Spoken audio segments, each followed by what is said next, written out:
We are in full swing of the NFL draft talk.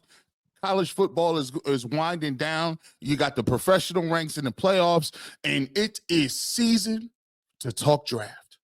We are here. The combine is around the corner. Pro days around the corner. Workouts, individual deals are around the corner.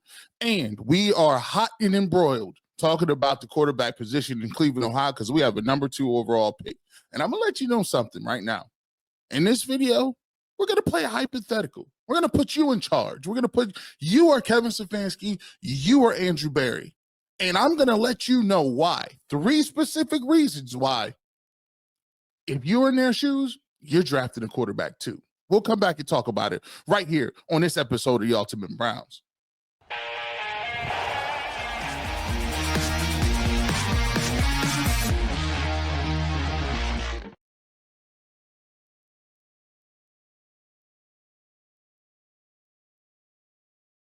Welcome to the fastest 30 minutes in all of sports. It's your boy G. Bush right here on The Ultimate Browns. Man, it's been a great week, and it's been an exciting week. It's exciting because the Cleveland Browns have a top 2 pick, and for such a long period of time, we've been talking about playoffs. We've been talking about winning games, and we've been talking about things that are happening on the field because the Browns had a ready-made roster. Everybody knew who was going to be, the positions. No, there was very many positions up for grab. And when you have a 3-13 or 3-14 season like the Browns did, that puts an emphasis on what are you going to do in the draft.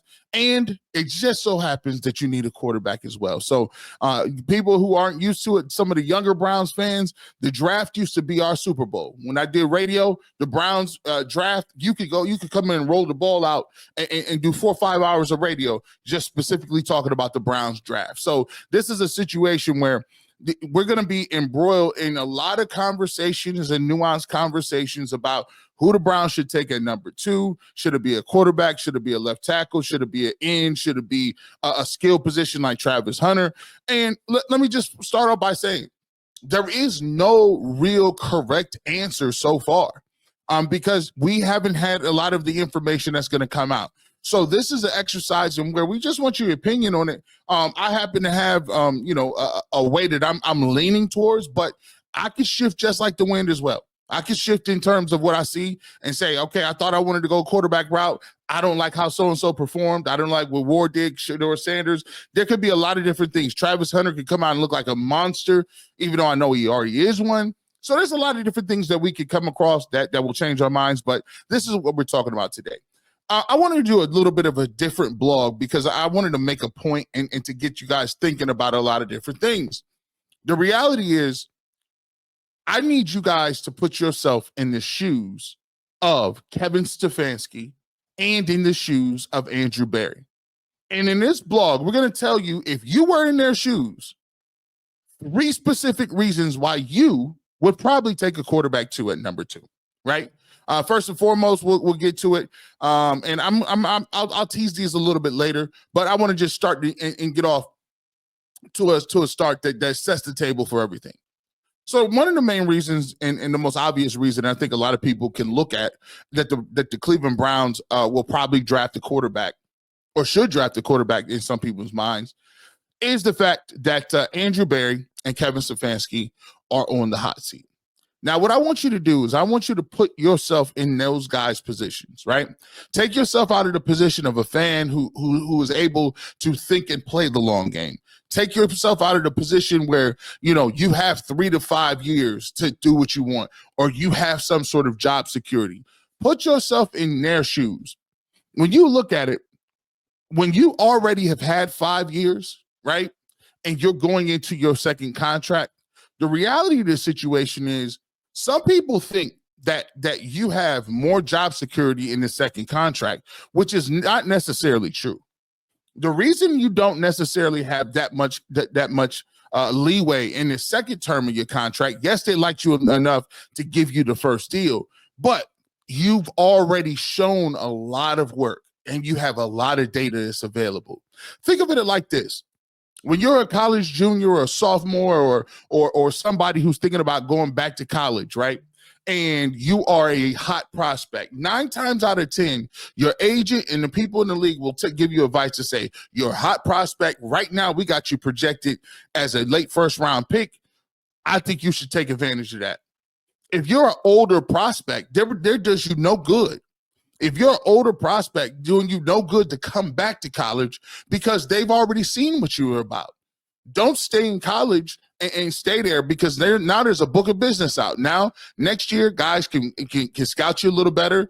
Pros are going to say, okay, well, he's a one-trick pony. He's done that for 3 or 4 years.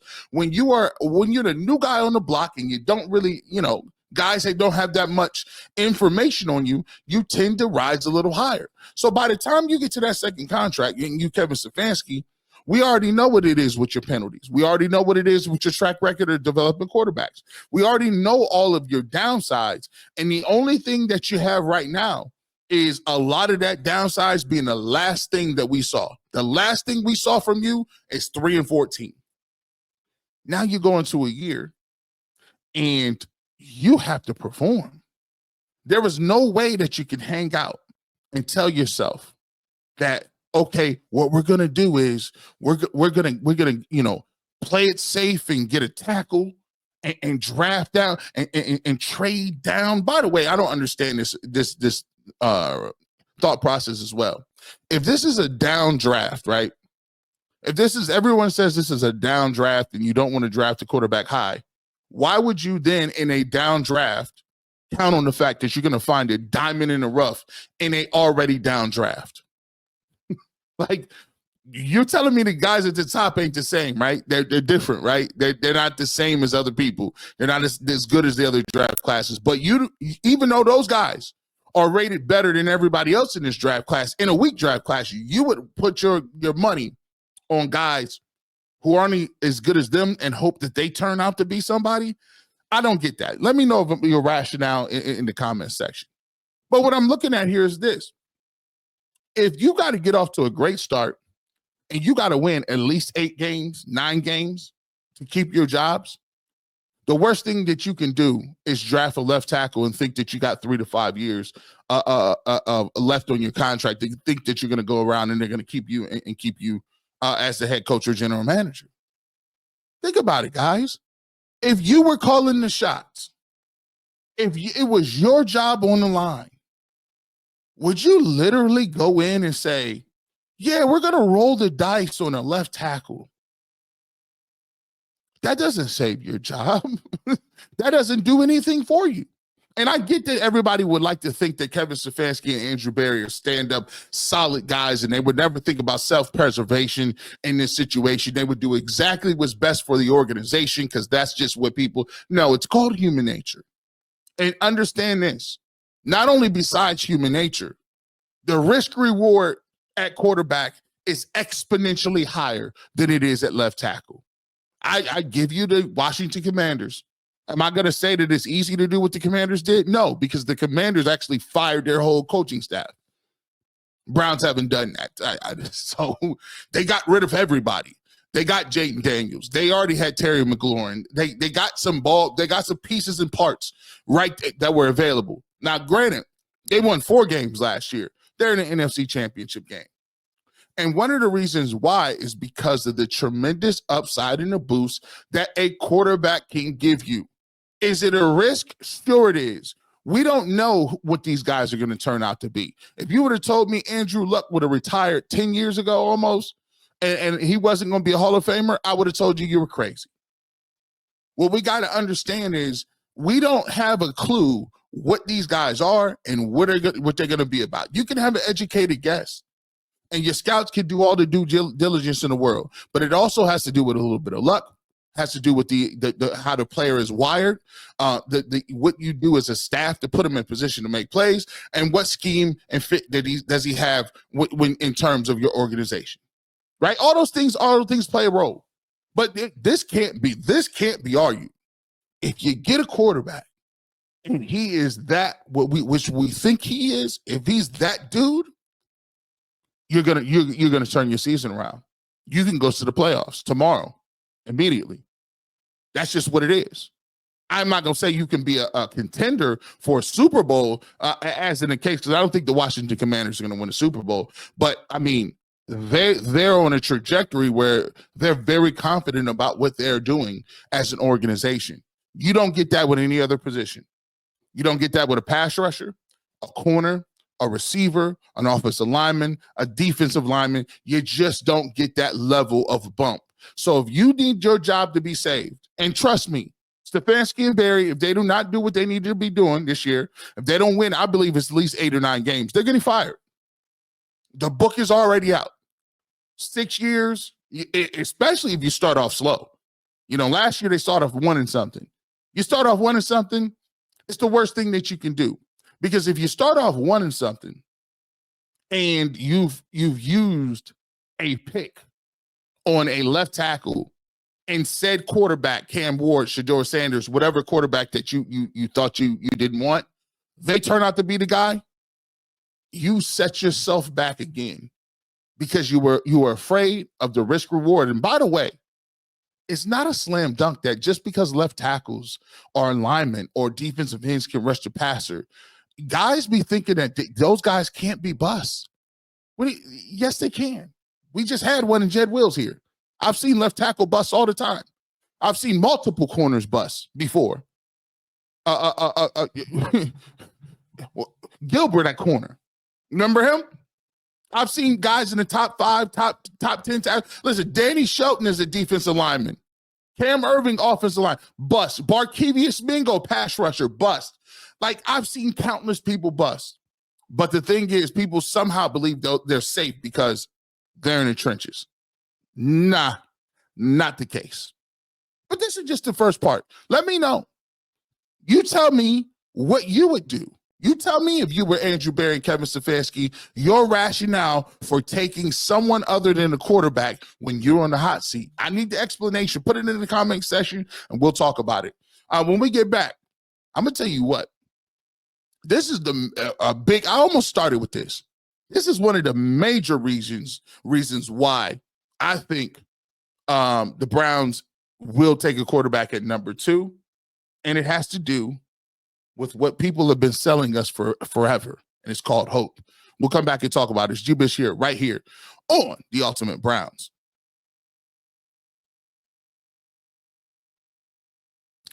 Yes, indeed. Make sure you guys check out the Ultimate Cavaliers.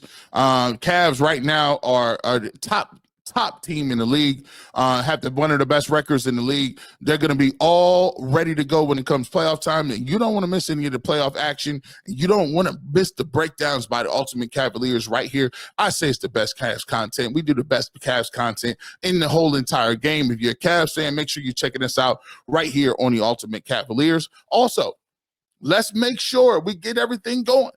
Ultimate 216, we got a great addition to the team. I love what Earl is doing over there. Cecil Shorts, former professional athlete for the Houston Texans, Jacksonville Jaguars. He is now on the team. We got the strongest team in the game. Make sure you check out Ultimate 216 right here on the channel so you get everything that we're dropping, and you got to do it by subscribing. Welcome back to the fastest 30 minutes in all of sports. Your boy G. Bush right back here on the Ultimate Browns. I'm putting you in the hot seat. I'm putting you, the fan, in the position to make the pick for the Browns.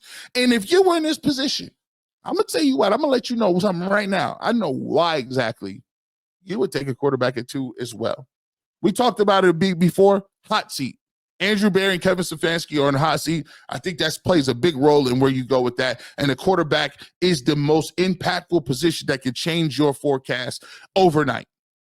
You still need other people, but it changes what you're looking at, and it does it in a way where you can win football games tomorrow.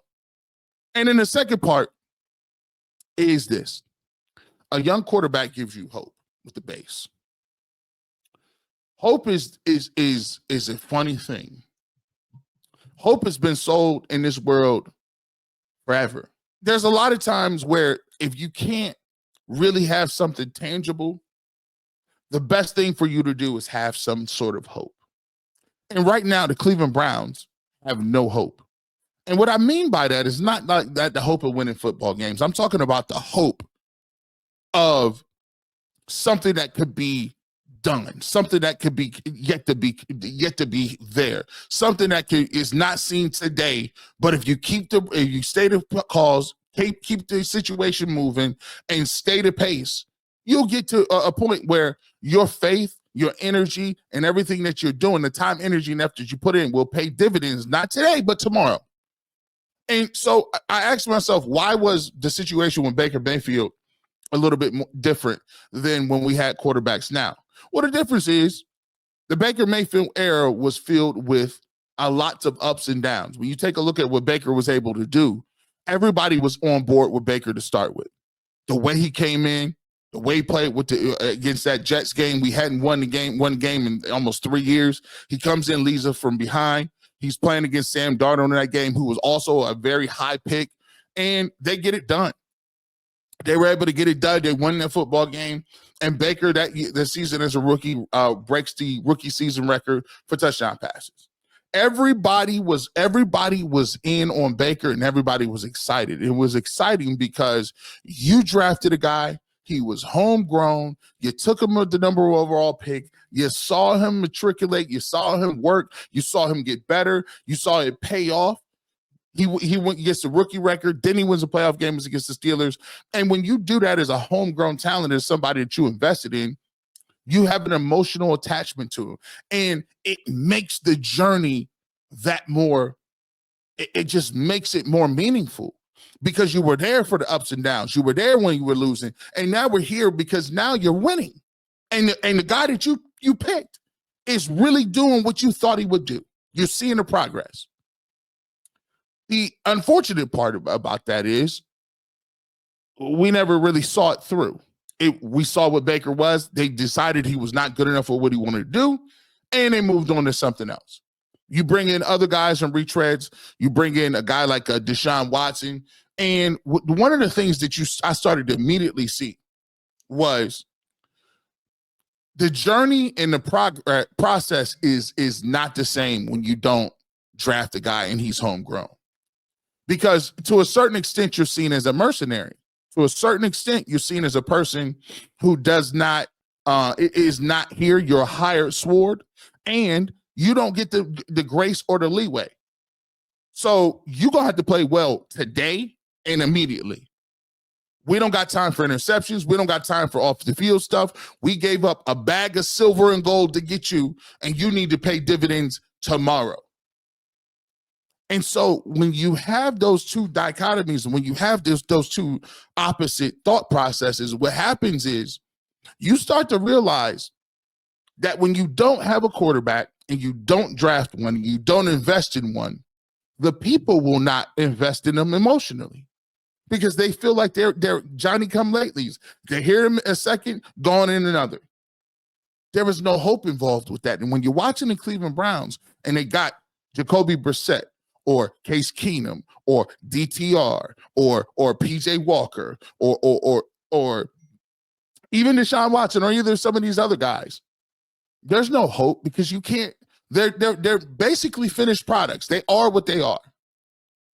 There is no upside to them. You can't imagine that they're going to, progress and be great. You can't imagine what they're going to be with training and progression and getting comfortable in the system. And maybe one day they could be the best quarterback in the AFC because you got an imagination and you're seeing those guys on the field. No. You don't have any of that. And when you bring Kirk Cousins out and put him out there, or you put Jameis Winston out there, he can throw for 600 yards. Everybody in the stadium still knows he's not that guy. Everyone in the stadium knows that he's still not a person that's going to be in the long-term plans. And he's still a person that you have no hope that the Cleveland Browns are going to win a Super Bowl with. Hope is a very powerful thing. And more than giving fans hope, you have to give your team hope. You have to give your best players hope. They know what they got in-house ain't going to work. But if you get a young quarterback and say, look around. Look at the Denver Broncos, young guy, playoffs. Look at the Washington Commanders, young guy, NFC Championship game. Look around. There are some opportunities. There's opportunities for people and some things to get done if you find the right guy in the draft. Left tackles don't bring hope. They bring pragmatic. Like if you want, like if you want a meal, left tackle is like beef stew. It's hard to get excited over eating beef stew. If you want a cornerback, hey, they can just not throw the ball to the cornerback. They're like, we ain't even gonna go over that way. He can have a stat line of 1 tackle and 1 pass deflection all game. That's more like a double cheeseburger. That's not sexy. Not saying that you do things just to be sexy, but what I'm saying is if you want to invoke some sort of emotion, you want to invoke hope. What's hope? That's why everybody's last meal, they want that ribeye steak with the asparagus, the garlic mashed potatoes, the New York cheesecake. That's what they want for the last meal. They don't want they don't want no stew beef. They don't want none of that. And so if you're in that position and you're trying to ingratiate yourself and get the biggest bang for your buck, and if you were the general manager,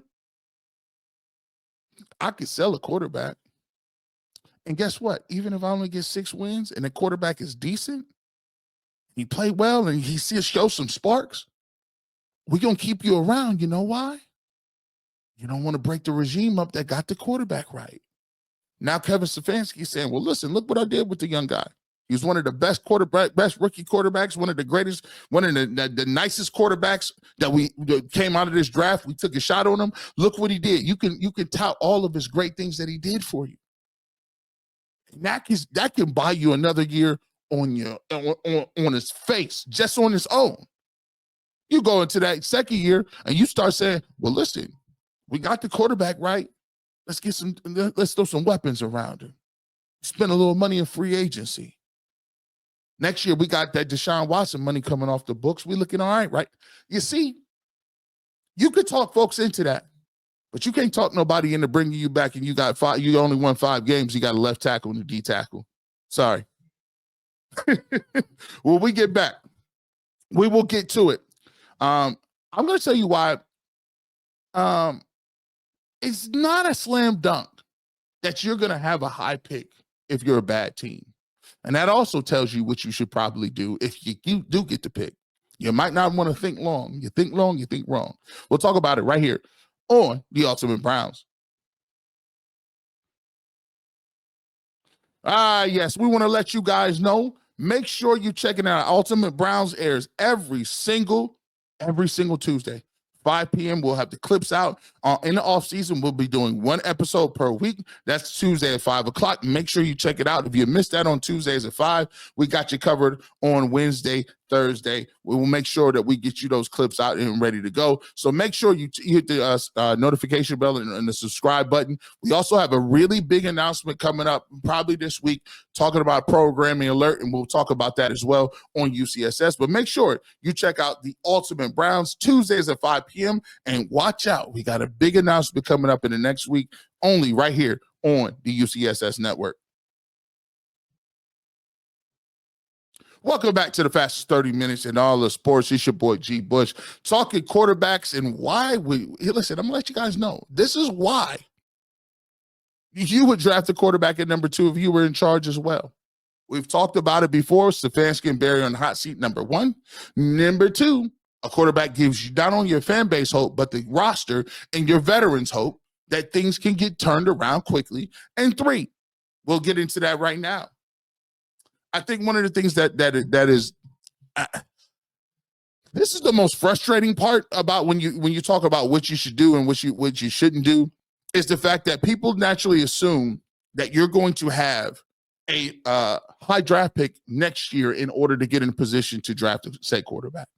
I think I threw a tweet up on Twitter and I kind of talked about that over the weekend. And, I just found people saying this stuff. And I said, well, maybe if I put them in the position that they had to make the decision, if they were Stefanski, if they were Barry, to imagine themselves, let me paint the picture. What you are saying is this. It's almost the equivalent of like saying, like, look, I know I need a car to go to work. I'm spending $50, $60, $70, $80, $90 on Ubers every single week. I'm doing the Uber thing. It's inconvenience. I got to wake up early. I'm spending a bunch of bread. And you're saying, well, look, I could go to the car lot and I could go get me a used car. But you get to the used car lot and you say, listen, man, I don't like the prices on this. Way too much mileage, and the price is not as good as it seems because of the mileage. I don't want one of these older cars. Well, that's the Cleveland Browns when we keep talking about the retreads.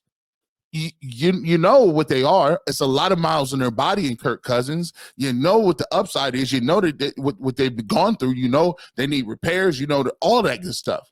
So yeah, you don't want to spend your good money with those guys, right? So that's one analogy, right? So you say, I don't want to go to the used car lot. I'm going to pass on that. That's fine. That's an option. So you still need to get to work. All right, well, let me go to the new dealership. You go, let me look at one of them 2025s. You get there, you're like, this is beautiful. And I love the way this thing rides. Dependable, smooth ride, like it got all the bells and whistles, but then he tell you how much it costs. What? I ain't paying no $1,100 in a car note a month. $1,100? That's way too steep for me. Too steep for me. Can't do it. It's too much draft capital for that. It's the Cleveland Browns. You got a number 2 pick. You got the money. You just don't want to spend it. You don't want to spend it.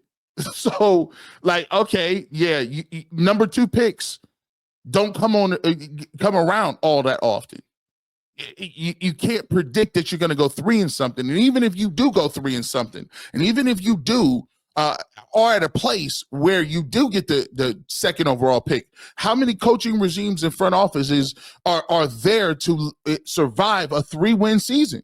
Not very often. Generally speaking, you're the Washington Commanders. You won 4 games. Y'all getting fired, and we're going to bring in somebody else to take the quarterback, right?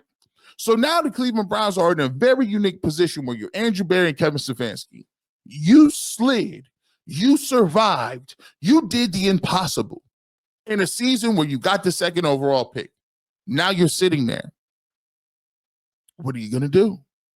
Well, you could say, I'm going to trade down and try to get some other picks or do something and not take the quarterback.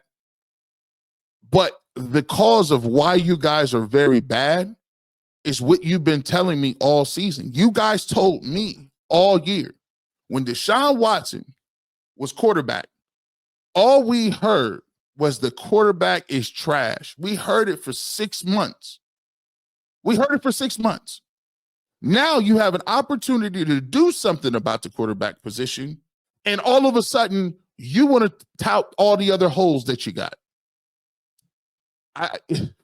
Either you still want to ride the Uber, or you want to go to a used car, or you want to get a new car. Either way, you need a car. And that's the way I look at it with the Cleveland Browns.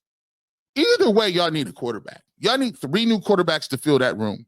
Whether it's a veteran, whether it's a retread guy, whether it's a top pick, whether it's another dude in the second round, you need 3 new quarterbacks. And us sitting here talking about why, well, that's expensive. This guy isn't that. Well, man, that guy is older and he's not as good. Listen, the deal is Kevin Stefanski and Andrew Berry got to go to work. They need to get a car. They better get a car. Because if you end up keep getting late to work because your Uber driver was late or the public transportation ain't working, your boss ain't going to deal with that. Well, how long you going to keep telling your boss I was late because I was riding a bus? Well, listen, we pay you some money. So here's what we suggest you do. Go get a car and show up on time. Cleveland Browns, you need a quarterback. We've been telling you the quarterback play has been trash from get-go. We've been talking about it for years and years and years now.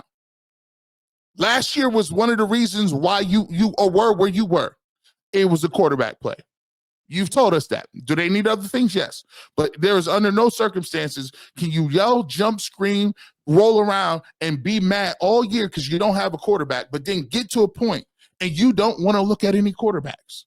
You don't want to look at old ones. You don't want to look at new ones. You don't want to look at mid-round picks. You don't want to do any of it. You want to draft a left tackle and stay around and think that somebody's going to keep you employed. It's not going to happen. I'm just telling you that. Just letting you know. And by the way, I've said this as well. Even if you did have a great first, even if they did lose this year, like say the Browns had a top 5 pick next year, Stefanski and Barry are automatically gone, right? Dead. They're dead in the water. They're gone. But even if these said quarterbacks like Arch Manning and the rest of them are studs, how often do you trade studs? How often is the number one consensus overall pick at quarterback traded when there's a guy at the front of the draft? And don't give me this. Well, the team that usually drafts first doesn't necessarily have to have a quarterback problem. Oh yeah, they do. Oh yeah. There's a very big probability that when you are that bad, you have a quarterback problem. It's very rare where you have, and the thing is, it might not be a quarterback problem. It could be your quarterback got injured, and that's why you guys suck. But generally speaking, if you're drafted at the top of the draft, you don't have a quarterback. Hence the case that you have the Tennessee Titans and the Cleveland Browns and the New York Giants hanging around, and the Raiders. Come on. So for me, I think these are very valid reasons. If you were in a position of Andrew Berry, Kevin Stefanski, you guys would take a quarterback, and it just would be obvious because you would know the writings on the wall. I would love to have the luxury of drafting some left tackles and defensive tackles and working out the roster and taking a long approach. But we don't have a long approach, to be honest with you. There is no long approach. You got 6 to 8 months to prove what you're going to do and how you're going to get it done. And for them, I think at this point, that's going to drive their decisions, along with the fact that they want to turn the page at quarterback, and they have to understand that Kevin Stefanski, who has not had an opportunity to draft his quarterback, I don't want to hear that if he doesn't draft this one, because he may not ever get that chance. Because you never know what G. Bush is going to show up, radio, television, internet. But if you want the fresh take on sports, G. Bush is in the building, and I always keep the Clippers with me. Have a great evening, and go Browns.